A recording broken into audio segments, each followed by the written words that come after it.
Si ignoras lo que ocurrió antes de que nacieras, siempre serás un niño. Cicerón. Una hora con la historia, un nuevo enfoque del pasado deshaciendo mitos, con Pío Moa y Kiko Méndez Monasterio, aquí, en Radio Inter. Muy buenas noches y bienvenidos a esta hora, que se hace muy corta, tanto que vamos a seguir con el mismo tema de la semana pasada, que nos costó acabar, y a ver si hoy o quizá sea necesario otro programa. Pero antes que nada, y como siempre, un llamamiento de don Pío Moa y su editorial. Queridos oyentes, tomen papel y lápiz o bolígrafo, porque en un par de minutos daremos el número de cuenta al que pueden ustedes colaborar. Una hora con la historia quiere ser, como decíamos, un factor de movilización. La falsificación de la historia está causando un daño gravísimo a España y ustedes, amigos oyentes, tienen una responsabilidad en la resistencia a esta degradación. Y este programa quiere poner en sus manos un instrumento necesario para esa lucha, para esa resistencia.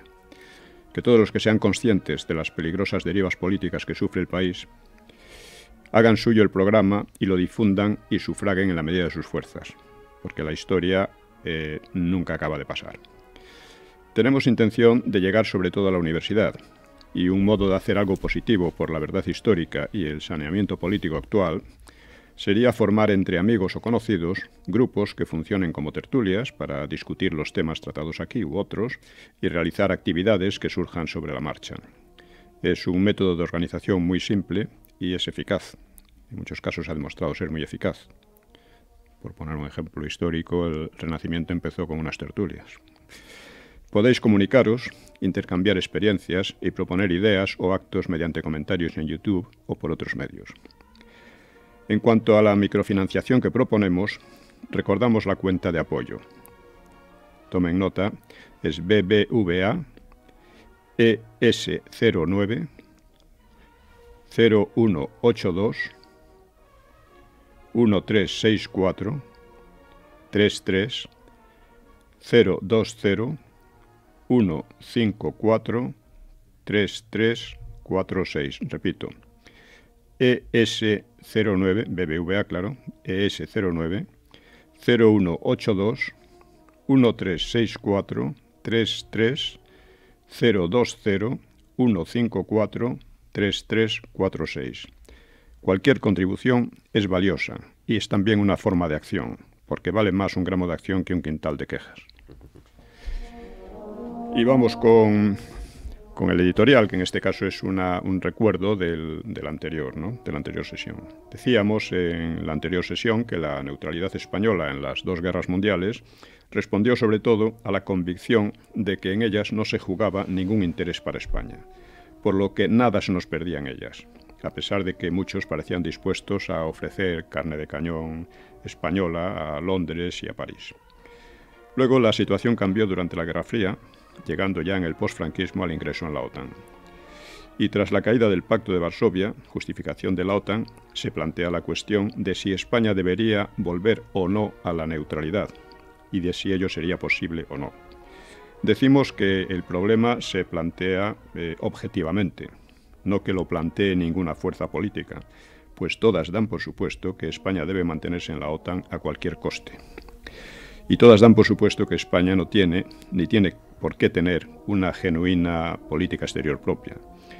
Pero el problema, a pesar de esto, sigue en pie, aunque muchos no quieran verlo, y quizá dé origen a nuevas evoluciones políticas. Y puede exponerse así. ¿Nos conviene volver a la neutralidad en los conflictos entre otras potencias? Y si nos conviniese, ¿sería ello posible? Planteábamos la cuestión desde el punto de vista histórico y desde el punto de vista de la situación internacional actual y sus perspectivas. Una vez desaparecido el Pacto de Varsovia, la OTAN sirve ante todo a la política de USA, respaldada de modo especial por Inglaterra y en segundo plano por la mayor parte de la Unión Europea, Francia en primer lugar, aunque ésta se mantuvo al margen de la OTAN durante bastantes años, con De Gaulle y posteriormente, pero ha vuelto. Pues bien, habíamos comenzado a examinar nuestra posición histórica en relación con esas tres potencias, dándonos tiempo solo a mencionar a Inglaterra, encontrando que la misma queda plenamente explícita en Gibraltar. Se trata de la única colonia en territorio europeo, sufrida por España, situada en un punto clave de nuestro eje defensivo y que constituye una permanente injuria y humillación para nuestro país. Es evidente que una nación que mantiene una colonia en otro no puede ser un país amigo, sino que en realidad es un país hostil. La historia de los abusos, provocaciones y expansiones de la colonia es larga y bien explícita. No vamos a recordarla aquí ahora. No hace tanto tiempo, Margaret Thatcher, durante una comida oficial en El Peñón y ante un pequeño incidente en la bahía, exclamó: «Bombardeemos Madrid». Dado que era alcohólica, estaría probablemente bebida, pero la frase expone con crudeza una actitud real. Por cierto, el PP de Madrid, no sé si agradecido, ha dedicado a esta señora una plaza en el centro mismo de la capital, muy cerca de la estatua a Blas de Lezo para mayor simbolismo, junto a la plaza de Colón. Esto es muy simbólico y no es una nimiedad, aunque pudiera parecerlo. Sin embargo, oficialmente se considera a Inglaterra potencia amiga y aliada en una OTAN que, para mayor sarcasmo, no cubre a Ceuta y Melilla. Está claro que la situación define la posición de España, no como aliada, sino como lacaya o algo parecido de la potencia ocupante de una parte de nuestro territorio. Veamos también cómo fue otro gobierno, el del PSOE, el que abrió unilateralmente y sin compensación la verja de Gibraltar, convirtiendo lo que era una ruina para Londres en un emporio de negocios opacos, contrabando, y haciendo de la colonia un factor de colonización a su vez del entorno.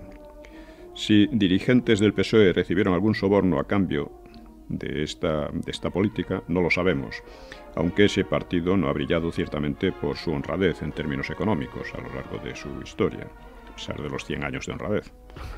Gibraltar promueve activamente además la corrupción de autoridades y negociantes del entorno, en combinación con la corrupción institucionalizada por el PSOE en la región, que es algo conocido, no es ninguna, podríamos decir, no es ninguna ofensa ni ninguna injuria, es la constatación de un hecho.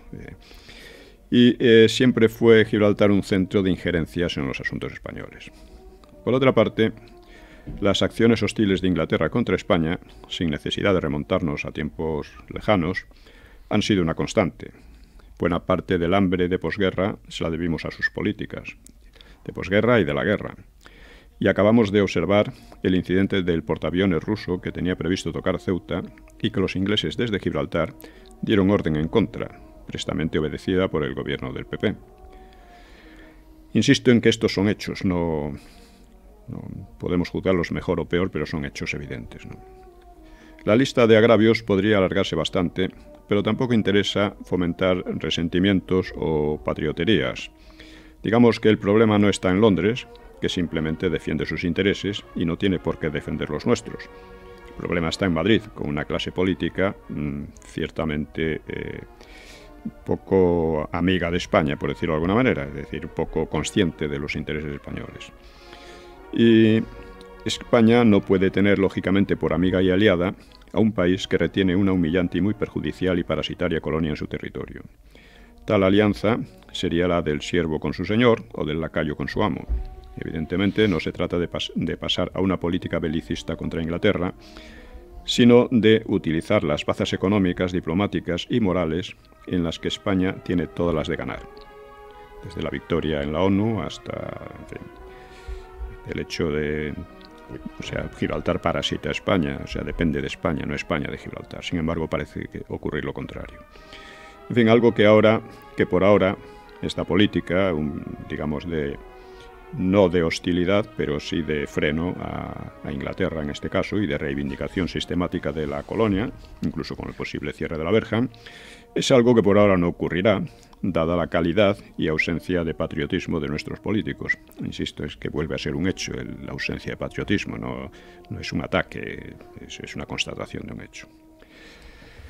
Y quedamos entonces en examinar la relación histórica con Francia y con USA, las otras dos principales potencias con más relación con nosotros, y también en relación con Rusia. Antes que es una situación que conviene examinar, antes de pasar a la evolución de las actividades de la OTAN y al examen de la situación mundial creada en estos años, de sus perspectivas y en que pueden afectar a los intereses de España. Intereses, insisto, en que para los gobiernos actuales han desaparecido, pero que siguen existiendo a pesar de todo. Así que vamos a empezar con Francia.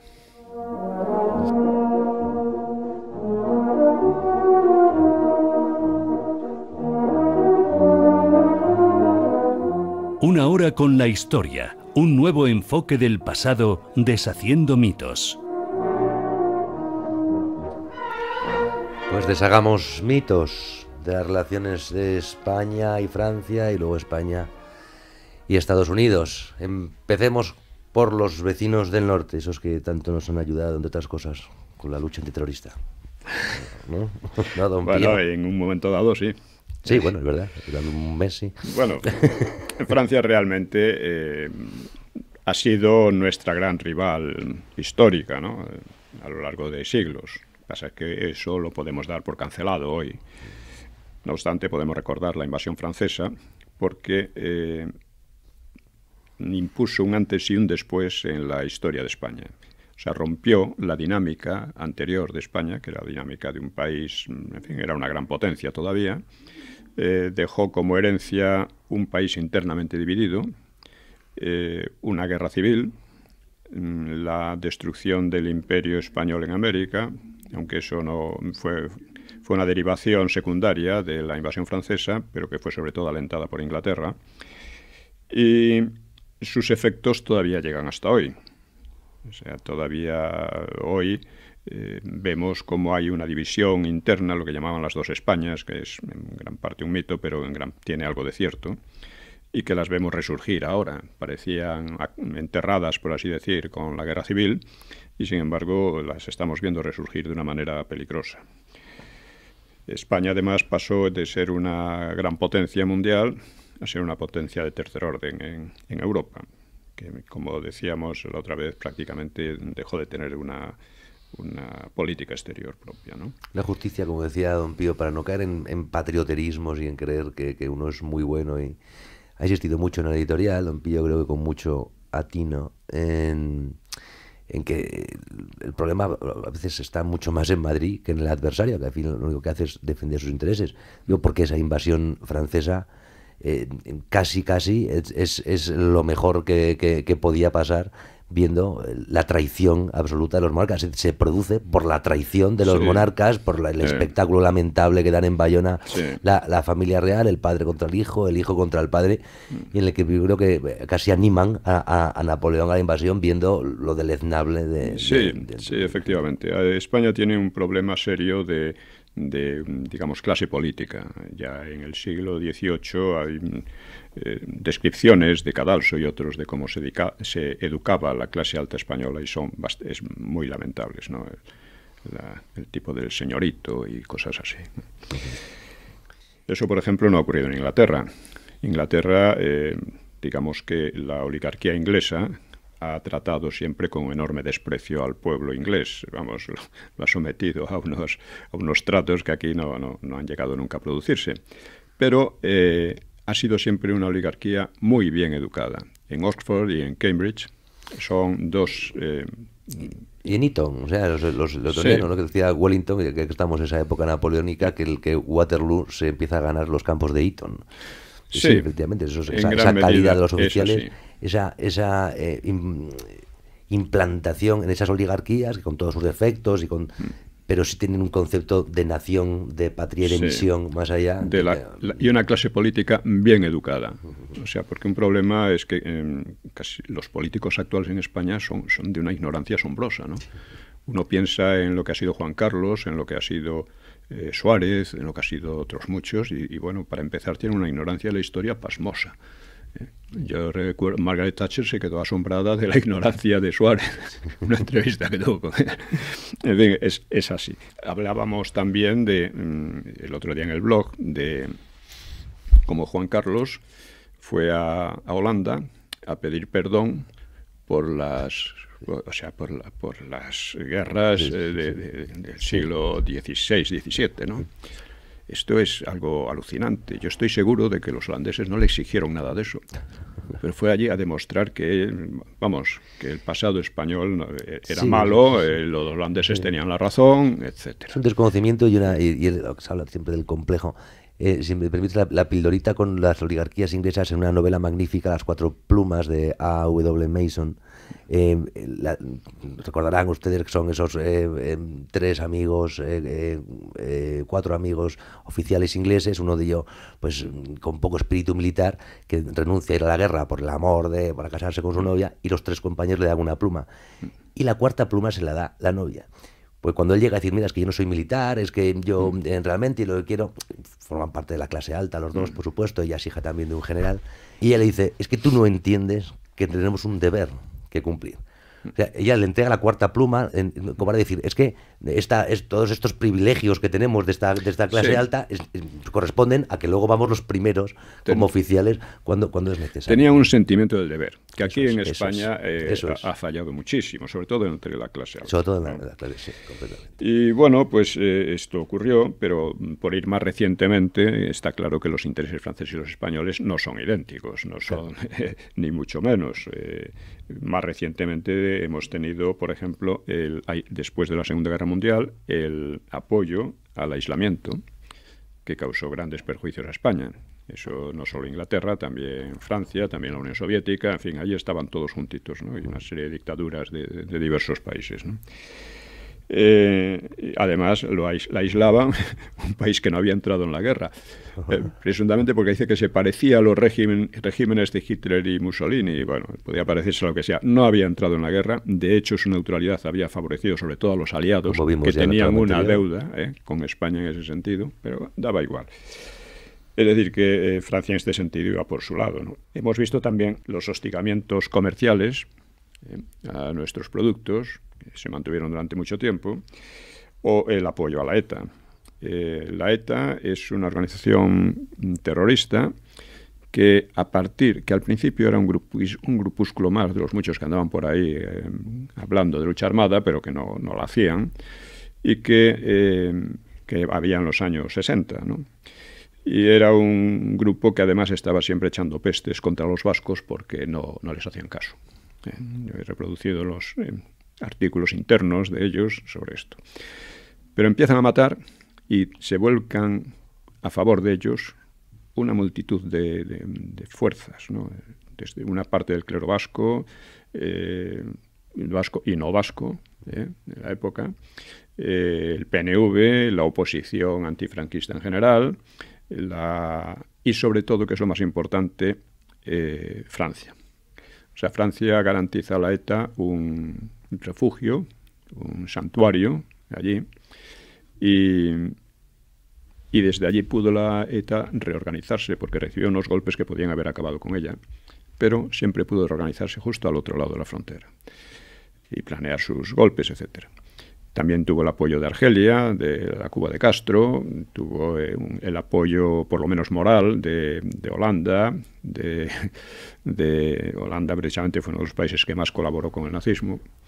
De Suecia. De Suecia, recordemos el caso de Olof Palme, que luego fue víctima de un atentado terrorista en la Suez. Pero bueno, es decir que... Ese apoyo de ETA en Francia, bueno, porque los casos que ha nombrado don Pío, pues cada uno obedece a unas causas, algunos generales, pero la de Francia tiene que ver con la propia relación de España y Francia, más allá de los regímenes.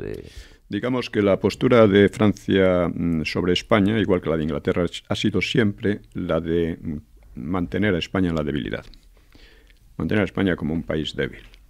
Entonces han apoyado todo tipo de factores que debilitaban a España. Eso es evidente, ¿no?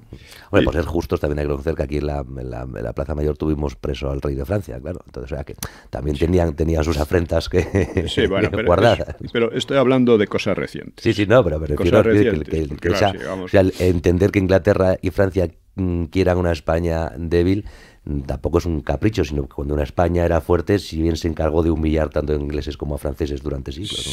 Sí, también eso es verdad, era una lucha, pero no hay que olvidar también la posición de España. España no solo estaba defendiéndose contra ellos, estaba defendiendo a Europa contra los otomanos, estaba defendiendo al catolicismo contra el protestantismo, que era el elemento agresor, el elemento que estaba. Lutero decía que había que hacer cuantas más guerras mejor, etcétera, ¿no? Sí. Y en esta, sobre todo en la lucha contra el Imperio Otomano, que era la gran superpotencia de la época, pues Francia e Inglaterra colaboraron con los otomanos contra España, que defendía a Europa literalmente. Igual que colaboraron con los turcos contra Rusia. Pero tiene usted razón, vamos a cosas más cosas más recientes. Hablamos del apoyo a ETA, etcétera, ¿no? Y en general, pues no se puede decir, insisto, en que haya un acuerdo, una base de intereses esenciales, ¿no? Esto se ve también en relación con Marruecos. Francia ha tratado de mantener a Marruecos casi como una semicolonia, de mantener allí una influencia muy importante y a menudo contra España. Es decir, España debe tener buenas relaciones con Marruecos, pero hay un par de problemas que lo hacen imposible a largo plazo, Ceuta y Melilla. Y ahí es evidente que no contamos con el apoyo de Francia, que a Francia le importa un bledo si Ceuta y Melilla pasan a Marruecos o no. Vamos, si contamos una vez en el desembarco de Alhucemas, ahí sí se consiguió una alianza con la francesa. Porque Abdelkrim cometió el error de atacar también a Francia. Si no llega a atacar a los franceses, posiblemente no hubiera pasado eso. También en la guerra de Ifni contamos con el apoyo de Francia. O sea, las relaciones no han sido siempre negativas ni nefastas. Eso sería un gran error. Pero las diferencias y las agresiones y agravios han sido lo suficiente para decir, bueno, ustedes son ustedes y nosotros nosotros. Cosa que en nuestros políticos no se aprecia. Y desde la soberanía, de la defensa de la soberanía de los propios intereses, sí se pueden llegar a acuerdos, como se llegaron ahí, tanto en Ifni como en la Luz. ¿No? Sí, es cierto que Francia tenía también los mismos intereses en el norte de África que teníamos nosotros. Es decir, no fue una ayuda desinteresada ni mucho menos. O sea, que yo quería, de alguna manera, apaciguar el polvorín que tenían. Pero las ayudas nunca son desinteresadas. Claro. O sea, es que aquí parece que hay la idea de que otros países tienen que defender nuestros intereses. Y no es así. Ahora lo tenemos con la postura del gobierno, insistiendo en la Unión Europea para frenar al separatismo catalán. Oiga, si nosotros no somos capaces de resolver ese problema, la Unión Europea no lo va a resolver. A ellos les importa muy poco. Es posible que lo acreciente, efectivamente. Lo pueden incluso acrecentar. Mira, Francia, una Cataluña separada, pues caería rápidamente en la esfera de influencia francesa, por ejemplo. Es una perspectiva muy lógica. Ya pasó. Y que ya ha sucedido. O sea, claro, o sea, es decir, nosotros debemos resolver nuestros propios problemas. Esto es algo que no entra en la cabeza de la mayor parte de nuestros políticos. Debemos resolver nuestros propios problemas y defender nuestros propios intereses. Bueno, pues ya lo vemos lo que está pasando, ¿no? Y en fin, si no hay nada más especial que decir con respecto a Francia. Bueno, a mí sí me gustaría apuntar algo. Hablaba Pío de la importancia de referirnos a la historia más inmediata. Y yo recuerdo con cierto malestar la reacción de los franceses, del gobierno francés, al conflicto en Perejil. Ah, sí. Esto es algo que a mí me llamó mucho la atención porque fue por la postura de Francia en Bruselas. No hubo un consenso absoluto en la Unión Europea para hacer una nota pública y común en aquel momento eran 17 países en contra de lo que había hecho Marruecos con una parte pequeña, marginal y, si se quiere, irrelevante, pero un peñón español. Y fue Marruecos el único socio discrepante. Fue Francia el único. Sí, fue Francia, efectivamente. Discrepante, ¿no? Sí. Que desplegó una ofensiva diplomática a todos los niveles y al final fue Colin Powell. De hecho, hay quien entiende que Perejil fue precisamente una toma de temperatura de la fuerza de España en Washington, al fin y al cabo se había hecho ya aliado, y que preocupaba especialmente, es decir, muchos analistas han entendido como poco probable que de motu propio Mohamed Hassan, era todavía, era Mohamed ya, lanzase aquella aventura que además luego retiró rápidamente, y entendían que era casi una prueba de temperatura una toma de temperatura casi dictada desde París, es decir, a ver hasta qué punto España verdaderamente tiene fuerza. Puede ser. Y hay quien lo vincula luego radicalmente con el 11M, ¿no? Que al final hay acaba, quien lo vincula. No sé, son especulaciones y francamente las especulaciones, mientras no se conviertan en hechos demostrables, Hombre, solo son eso. Sí, bueno, pero Ahora, para poner hechos, después del 11M, Estados Unidos rompe su alianza con España, por el 14 de marzo para ser más exacto, se suspende el plan Baker II para el Sáhara, que no le gustaba a Francia nada en absoluto. España vuelve a quedar relegado frente a Francia, que vuelve a ser aliada preferencial, y se suspende el Tratado de Niza, que también perjudicaba a Francia en contra de los intereses de España en cuanto a la cuota de poder en Europa. Es decir, el 14 de marzo, la llegada de Zapatero beneficia fundamentalmente en Europa a Francia. Sí, y bueno, de manera internacional, a quien perjudica en todos los aspectos de España. España es evidente, ¿no? España es evidente.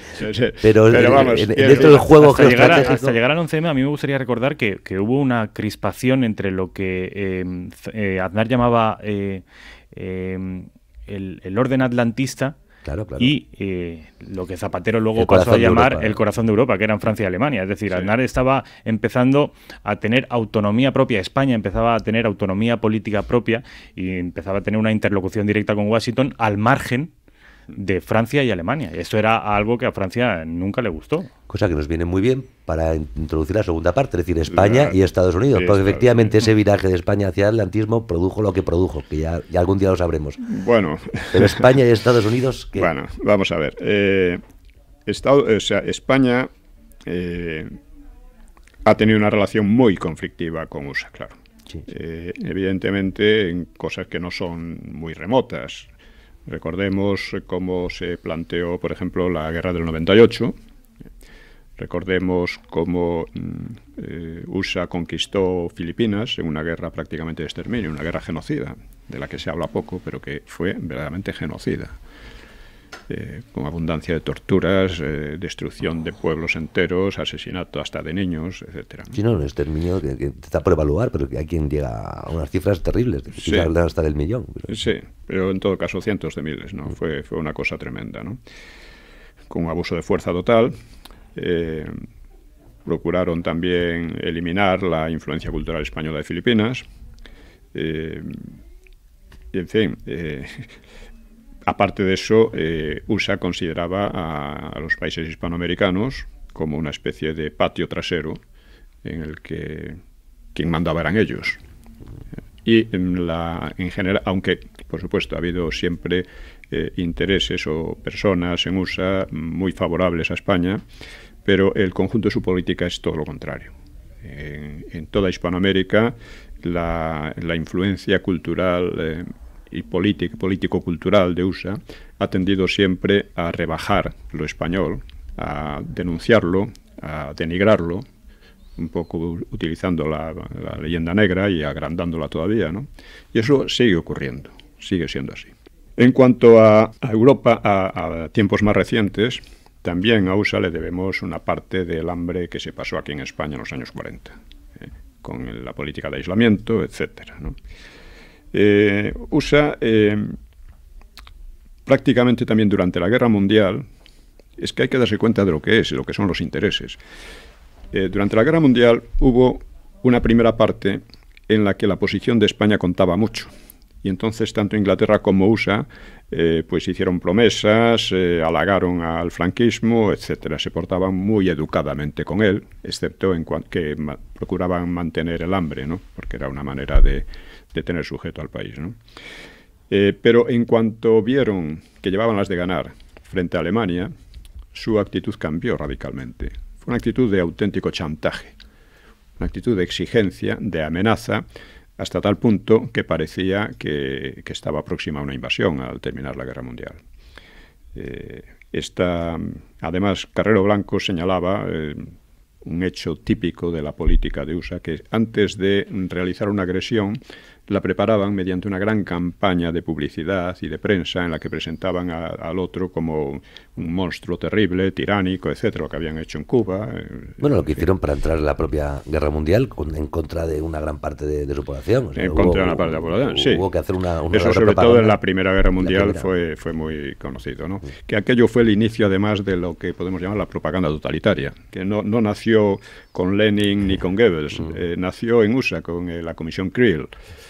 En fin, el caso es que esto, Franco resistió todas las presiones, sabiendo por una parte que la alianza entre las potencias anglosajonas y la Unión Soviética terminaría mal, o sea que no podía durar mucho. Así que por mucho que atacaran a España, al final tendrían que pasar por el aro y aceptar al régimen, ¿no? Y por otra parte, pues bueno, esto fue efectivamente lo que terminó pasando. Es decir, los políticos useños terminaron comprendiendo que no iban a hacer nada. Y si no llegaron a invadir España fue simplemente por la resistencia de Franco. Sabían que invadir España iba a generar, entre otras cosas, una guerra civil en España que se iba a contagiar al resto de Europa, una Europa que estaba en ruinas después de la guerra. Esto lo dijo De Gaulle muy bien, muy claramente. De Gaulle empezó diciendo, bueno, nos vamos a encargar de eliminar ese anacronismo de Franco en 2 patadas. Y pocos meses después dijo, bueno, una guerra civil en España es una guerra civil en Francia. O sea, hay que tentarse a los caos. Y eso fue la realidad por la que no se atrevieron a invadir España. Pero estoy convencido de que la enorme campaña de propaganda de hostilidad al franquismo, era una preparación del que tantos se habían beneficiado, por otra parte, pues era una preparación. Luego, pues bueno, las relaciones con España mejoraron. La contribución, yo creo que la contribución de España, como ya hemos dicho, a la defensa de Europa, pues fue mucho mayor que la recompensa que recibió por ello, que la compensación que recibió por ello, pero de todas maneras se consideraba un deber frente a la amenaza comunista. Bien, y aquí llegamos a la época actual. O sea que termina se derrumba. Bueno, antes de llegar al derrumbe del Pacto de Varsovia, sí me gustaría que dieras algunas pinceladas sobre la intervención de Estados Unidos en la transición, ¿no? Que has escrito mucho, es decir, porque efectivamente, bueno, no ya sin entrar en conspiraciones de Carrero Blanco y tal, no, la intervención diplomática y el interés que tenía España era un punto clave en la defensa occidental por su posición geoestratégica, absolutamente clave. Y lo que interesaba a USA fundamentalmente es que aquí la transición se produjese sin problemas, sin grandes traumas ni problemas, que se produjese sin lo que había pasado, por ejemplo, en Portugal con la Revolución de los Claveles y demás, ¿no? Esto era el interés primordial de USA. Y, de hecho, era también la idea que tenían aquí los políticos del franquismo, es decir, hacer una transición porque el régimen se había quedado vacío de ideología después del Vaticano II, casi nunca se dice esto, pero es esencial para entenderlo, y el régimen se había declarado católico. Y el Vaticano II le dijo que eso se había acabado, ¿no? Por consiguiente, se quedaba así un poco en el aire. Entonces, era necesaria una transición. Cuando muriera Franco, la estaba preparando Carrero Blanco, la estaba preparando otros muchos. Y la estaban preparando con vistas a eso, hacer una transición tranquila, sin graves traumas, que diera lugar a una democracia más o menos al estilo de las del entorno, ¿no? de Europa occidental. Esto Washington indudablemente lo alentó. Kissinger le dijo, creo que a Areilza, le dijo, vayan ustedes despacito y sin soltar nunca las riendas, que era lo que estaban haciendo ya. Y eso era lo que le interesaba a USA, no le interesaba otra cosa. Entonces esa idea extraña de que USA organizó la transición, ¿no? La transición se organizó en España desde el franquismo y con políticos franquistas, y aunque fue apoyada por unos y por otros. Claro, parte de la transición se hizo mal. En el libro La transición de cristal explico muchas de las cosas que se hicieron mal, porque aquella transición era posible fundamentalmente por la herencia del franquismo. franquismo, una democracia no funciona cuando hay unos odios brutales, como había en la República, ¿no? Odios sociales y políticos. No funciona cuando hay una situación de miseria, como la República aumentó mucho la miseria anterior. En fin, ahí no podía funcionar y no funcionó. O sea, el franquismo legó un país reconciliado, excepto por minorías insignificantes, reconciliado, que nadie pensaba en otra guerra ni en otra cosa por el estilo. No había los odios de la República, eso era un mal recuerdo para la inmensa mayoría de la gente, y era un país próspero, uno de los países que más estaba creciendo del mundo entero, no ya de Europa, del mundo entero. Se estaba aproximando ya a Italia, a Inglaterra, en fin, algunos decían que en pocos años lo superaría, lo que no pasó, pero bueno, eso es otra cuestión. Pues bien, la transición se hizo así. Washington, en mi opinión, llevó una política muy prudente. Insisto en que lo último que deseaba es que aquí se crease una situación como la de Portugal, que casi llega a la guerra civil. Estuvo muy al borde de la guerra civil. Y luego ahí pues ya entran otros aspectos, otros factores como el PSOE y demás, ¿no? Había que crear un PSOE. No marxista, equiparable a una socialdemocracia de alguna manera equiparable, que luego ya hemos visto su equiparación. Nunca llegó. El PSOE sí fue el producto de unos manejos en gran parte internacionales. Y ahí sí tenía que haber mucho Estados Unidos, ¿no? Estados Unidos y Alemania y Francia, y todos estaban.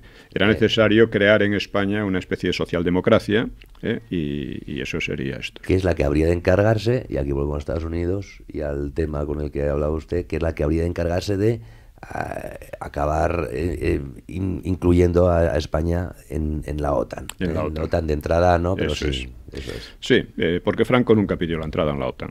Franco prefirió la relación directa con USA, porque entre otras cosas no se fiaba de Inglaterra y de otros países amigos, entre comillas, ¿no? No se fiaba porque había experimentado lo que era. Cuando estaba terminando la Guerra Mundial, Franco mandó un escrito al gobierno inglés diciéndole que ante el derrumbe de Alemania era necesario crear una especie de frente anticomunista, y que España e Inglaterra podían, y los ingleses casi le insultan y le amenazan y de todo, ¿no? Y Franco tenía toda la razón. Pero pues esa desconfianza sobre todas las estructuras supranacionales, ¿no? que tenía Franco, es decir, porque luego sí. yo tengo acuerdos, también se resistía a la Unión, entonces era la Comunidad Económica Europea, pues tenía acuerdos bilaterales beneficiosos, tratados claro. de tú a tú, pues igual que lo tenía en lo económico, lo tenía en lo estratégico y lo militar. Pero eso decimos cambia. En los años 80 España se incorpora a la Unión Europea y se incorpora a la OTAN. Como estamos hablando de Estados Unidos, centrémonos más en eso, en la OTAN. Bien. Y como decías tú, que a partir del 89 empieza a perder su sentido, su objetivo primigenio, y muta en una situación nueva que, para entenderla, debemos entender también lo que significó la caída de la Unión Soviética y del Pacto de Varsovia. Esto lo explica Fukuyama en su libro el fin de la historia, que refleja lo que muchos pensaban entonces, y es que pues digamos que solo quedaba una alternativa para el resto del mundo, para la humanidad entera, que era la democracia liberal, más o menos como la concebían en USA y como la concebían en Europa Occidental. Aunque hay que recordar que las democracias son muy distintas. La democracia de USA es muy distinta a la francesa, de la inglesa o de la sueca, ¿no? Por poner. Cada uno tiene grandes diferencias dentro de unas orientaciones generales comunes. Bueno, entonces, como el comunismo se vino abajo, pues solo quedaba esta opción. Y ¿qué misión iba a quedar entonces para la OTAN? Pues la OTAN iba a ser el brazo armado de la nueva situación internacional. La OTAN sería el instrumento del que se iba a valer USA y Europa Occidental, en menor medida, pero sobre todo USA, para imponer su democracia liberal en el resto del mundo. Una imposición que iba muy de acuerdo también con otros intereses menos idealistas, más concretos, más económicos, entre otros, ¿no? USA se convertía en la potencia decisiva en un mundo unipolar, bueno, se abría una nueva etapa histórica. Ya digo, lo de Fukuyama lo expresa muy bien. podría haber iba a acabarse con las guerras, o sea, el fin de la historia significaba el fin de las guerras, y el fin de las guerras se lograría primero por la imitación y expansión de la Unión Europea, del sistema tipo USA, y por otra parte por medio de guerras, pero guerras limitadas y que sería solo por una temporada. Para ello, USA tenía unos presupuestos militares que superaban a los del resto del mundo todo junto. Y la Europa occidental, la Unión Europea, los países importantes como Alemania, Inglaterra o Francia, tenían unos presupuestos militares también enormes, no tan grandes ni mucho menos, pero en proporción muy grandes, y que por ejemplo, Inglaterra superaba los presupuestos de Rusia, ¿no? Rusia, además, quedó en una posición tremenda, porque en la época de Yeltsin siguió los consejos del Banco Mundial y del FMI y consiguió hundir totalmente al país. O sea, fue una cosa verdaderamente desastrosa. Así ya se entiende la desconfianza de la Rusia de hoy, de Vladimir Putin, precisamente por los consejos de Fondo Monetario Internacional. Eso por una parte. Por otra parte, en los acuerdos que se originaron al caer la Unión Soviética, pues estaba que la OTAN no se expandiría por los países que habían sido satélites de la Unión Soviética. Pero lo que ha hecho es precisamente lo contrario. O sea, la OTAN ha estado rodeando a Rusia de bases militares y escudos antimisiles. Escudos antimisiles, etcétera, ¿no? Y claro, esto ha provocado en Putin una reacción. La verdad es que las acciones de Putin son acciones, ya lo veremos con más detalle. Sí, Rusia lo hablaremos, pero vamos a centrarnos entonces en Estados Unidos, porque España en eso se convierte en el socio pobre, tonto y lacayo de la OTAN. No pinta nada, pero va a todos sitios a los que hay que ir. Sí. Hay esa parte del aznarismo en el que España sí cobra cierto relieve geoestratégico, y España parece que de alguna manera decide por sí misma tener una relación, un vínculo más fuerte con Estados Unidos, con la administración Bush, exactamente, y eso otra vez, pues lo que hablábamos, ¿no? Genera recelos en el corazón de Europa, y el caso es que hemos vuelto a la situación anterior, es decir, nuestra política en relación con Estados Unidos, al menos hasta Trump, era la que tuviese Bruselas, Francia y Londres, ¿no? Sí, efectivamente, pero incluso nuestra vinculación con USA, con Aznar, no dio resultados felices. No hay que olvidar que USA tiene de nuevo sus intereses. Sus intereses han sido pues imponerse a otros regímenes, otros países. Podría ser también por cuestión del petróleo, por otras razones, ¿no? Se metió en la aventura de Afganistán, con la que nosotros nos metimos también, y en una serie de acciones que han terminado todas ellas en derrotas costosísimas, y en las que España ha desempeñado el papel de peón de brega, un papel francamente lamentable. Y quiero también recordar un poco el panorama que pintaba Fukuyama sobre la nueva situación mundial. Decía que esta supremacía aplastante de las democracias liberales, empezando por USA, pues debía evitar guerras o limitarlas a unos pocos golpes decisivos, hasta abrir en un plazo no muy largo una época en que de paz generalizada, en que las naciones y las culturas nacionales se harían insignificantes, y probablemente se llegaría a un gobierno mundial, en una situación que para Fukuyama la pinta con colores poco alegres. Dice, la misión de los gobiernos, en un plazo más o menos corto, pues consistiría en el cálculo para resolver los interminables problemas técnicos y económicos generados por las exigencias de los consumidores, exigencias cada vez más complejas, tratando al mismo tiempo de proteger el medio ambiente, etcétera, ¿no? Sí, es lo que tiene en la mesilla los dirigentes de Bruselas, o sea, que sí, una tecnocracia al servicio de un todo multinacional. Y en ese mundo, que esencialmente volcado al consumo y al comercio, pues sobrarían los viejos valores por los que tantos habían arriesgado su vida, decía Fukuyama, como el honor, la pasión por los ideales, el valor, la audacia, etcétera, ¿no? El arte y la filosofía perderían su razón de ser, porque se había llegado ya a una situación en que no hacían falta, ¿no? Quedarían como mero entretenimiento o como un repaso erudito de la atribulada historia humana, que por fin concluía. Y este es el panorama que se dibujaba. y que se ha desarrollado posteriormente con la ideología de género, con el homosexismo, en fin, todo esto puede ser tema de otras sesiones, ¿no? Sin embargo, lo que ha ocurrido ha sido muy diferente. Parecía imposible, ¿no? O sea, fijémonos, por ejemplo, en la facilidad con que la OTAN se impuso en Afganistán o en Irak. En 4 patadas acabó con aquellos regímenes y tal. Pero a continuación se ha enfangado en una guerra sin perspectiva ninguna. En una guerra que no puede ganar. La perspectiva de la derrota, es decir, a ver sí. cómo, la perspectiva de la retirada, sí. Porque ya han entendido, sobre todo en Afganistán, que como lo que habían entendido antes rusos y antes ingleses, que aquello que es imposible. Sí, pero es que en Irak pasó lo mismo. En Libia han creado una guerra civil y una situación de caos absolutamente terrible, de la cual se despreocupan por completo. Oye, que la han creado ustedes. Allí han participado aviones españoles en crear esa situación. Parece que no pasa nada, cuando uno de los resultados es una inmigración masiva en Europa, muy peligrosa, también tendremos que hablar de eso, del resurgimiento del Islam. Eso sí, España, el Islam es para varios problemas, sí. Pero hay una cosa que nos ha pasado de las colaboraciones con la OTAN, algo que a mí, yo era joven y me pareció muy sangrante estar solamente de acuerdo con Julio Anguita, y es la colaboración de los F-18, las primeras misiones de guerra, de ataque que tiene la aviación española fuera de España, en Kosovo.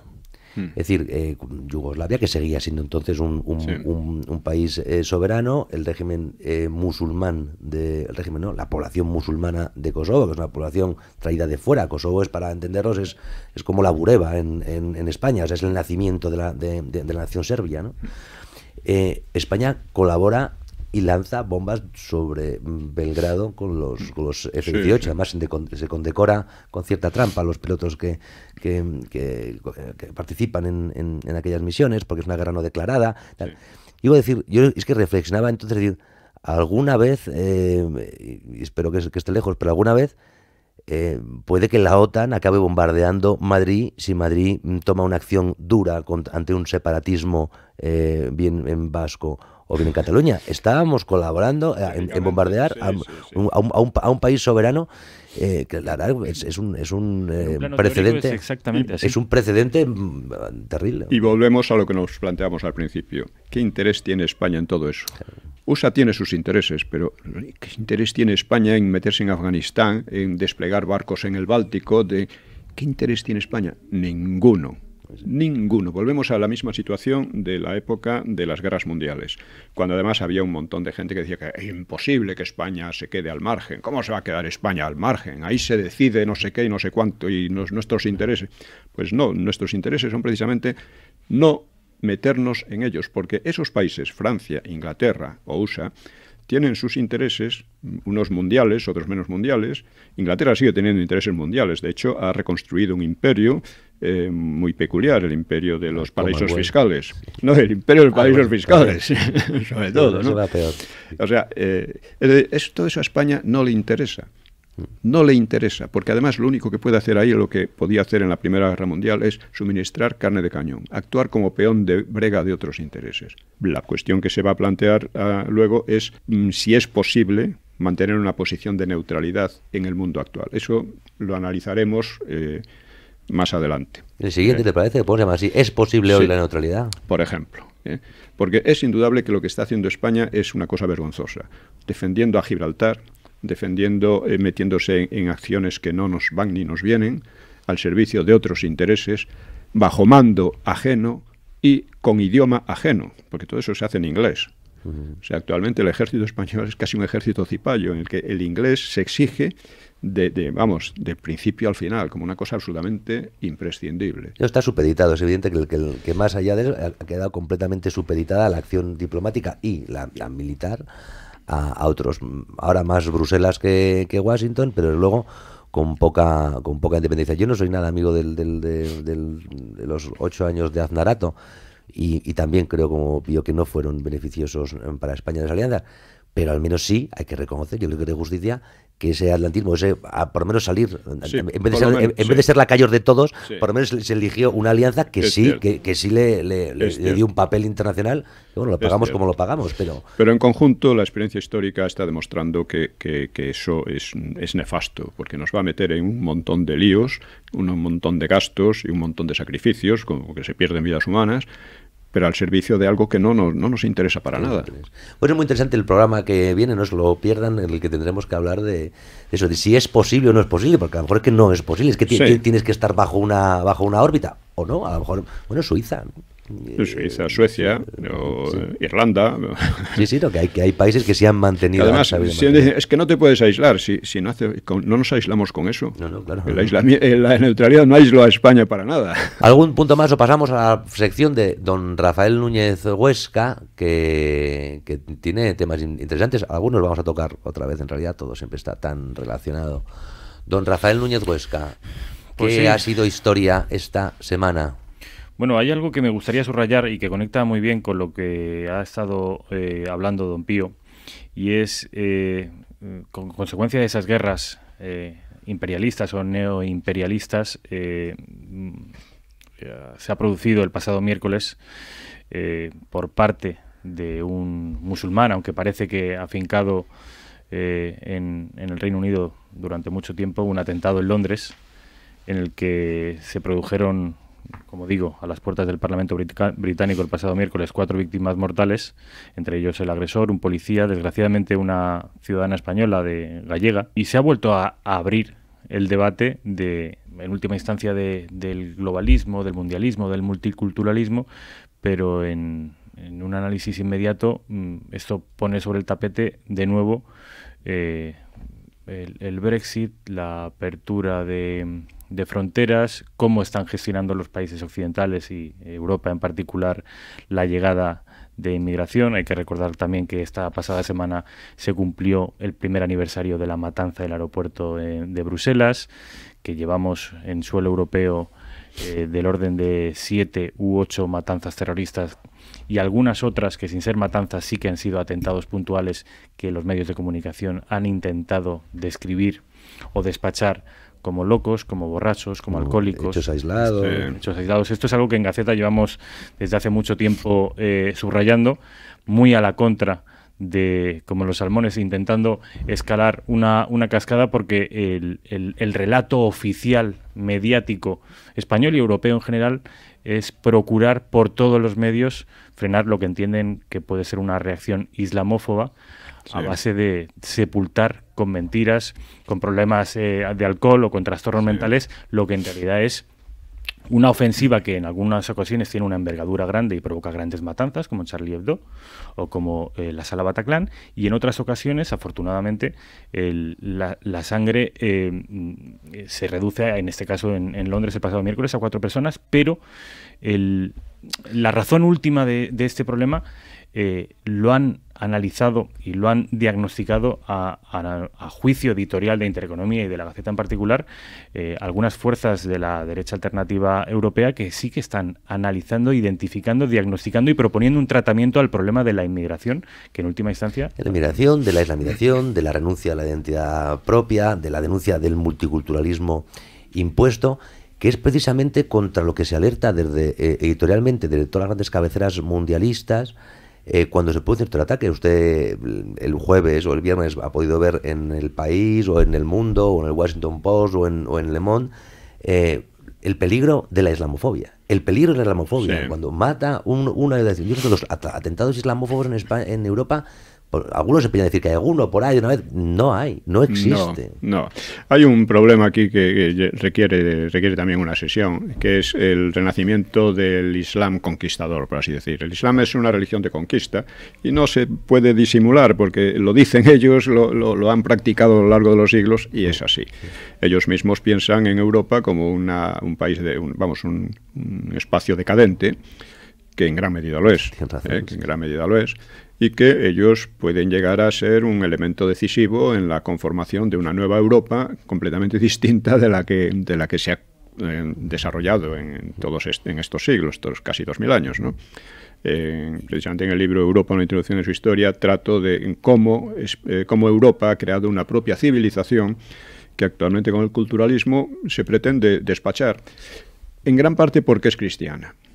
Entonces, ha habido una reacción anticristiana. La Unión Europea en su idea primordial era cristiano-demócrata, pero se ha transformado en socialdemócrata, y la socialdemocracia tradicionalmente ha sido anticristiana. Ha visto el cristianismo como un factor de atraso y de... Está muy bien dicho, el término es anticristiano, no laicista, porque el laicismo en Francia ya no les vale, porque el laicismo, como el laicismo empieza a imponer ciertos recortes y límites al Islam, el laicismo ya no les vale a la socialdemocracia, es la pura cristianofobia.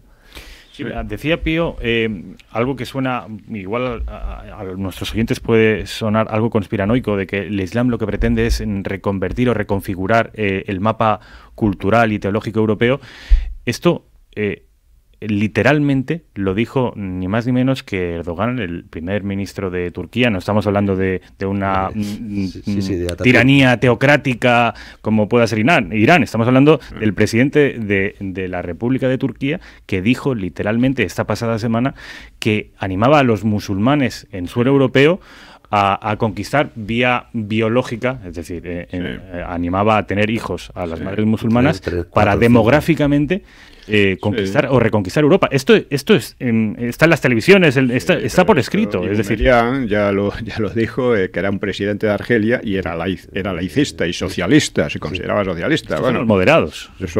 Es que ellos piensan así, piensan que su religión es la verdad, que lo que hay en Europa son los cruzados, cosa que es ridícula porque realmente nada menos cruzada que ahora. Y luego, España tenemos otro problema, y es que ellos consideran que España es Al-Ándalus y que puede volver a ser Al-Ándalus. En fin. Un problema añadido al que tiene el resto de Europa. Una pincelada más, elige un tema, Rafa, que nos da tiempo todavía. Pues hablábamos en este caso del terrorismo internacional, por hablar del terrorismo doméstico, o lo que queda de él, afortunadamente, y es que ETA esta pasada semana habló de una presunta entrega de armas que se celebraría con solemnidad y televisado. Pretenden hacerlo, al parecer, el día 8 de abril. Además ponen la fecha, les falta poner la hora y el lugar para celebrar esto.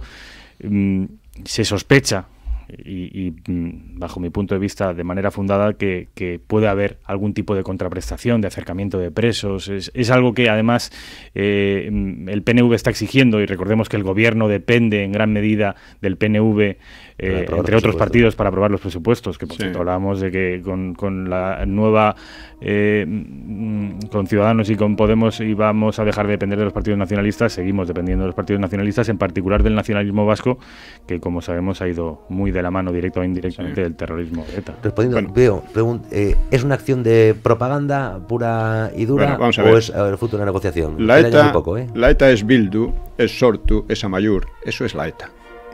Son disfraces de la ETA nada más. Y esos disfraces son el premio que ha recibido la ETA por sus crímenes de Zapatero y de Rajoy. Antes, con Aznar, la ETA estaba a punto de ser destruida. Su influencia en la sociedad vasca estaba por los suelos, y a partir de ahí no ha parado de ascender. Esto también es otro tema. Otro tema. Es que hay muchos para tratar y todos se van interconectando, ya lo verán ustedes, por eso siempre se nos queda corta esta hora con la historia, pero da igual, porque la semana que viene volveremos. ¿Es posible la neutralidad? Nos preguntaremos. Nos hablaremos con don Rafael Núñez Huesca, don Pío Moa, a lo mejor nos acompaña don Fernando Paz, y yo estaré seguro. Les habló Kiko Méndez Monasterio. Hasta la semana que viene. Un saludo.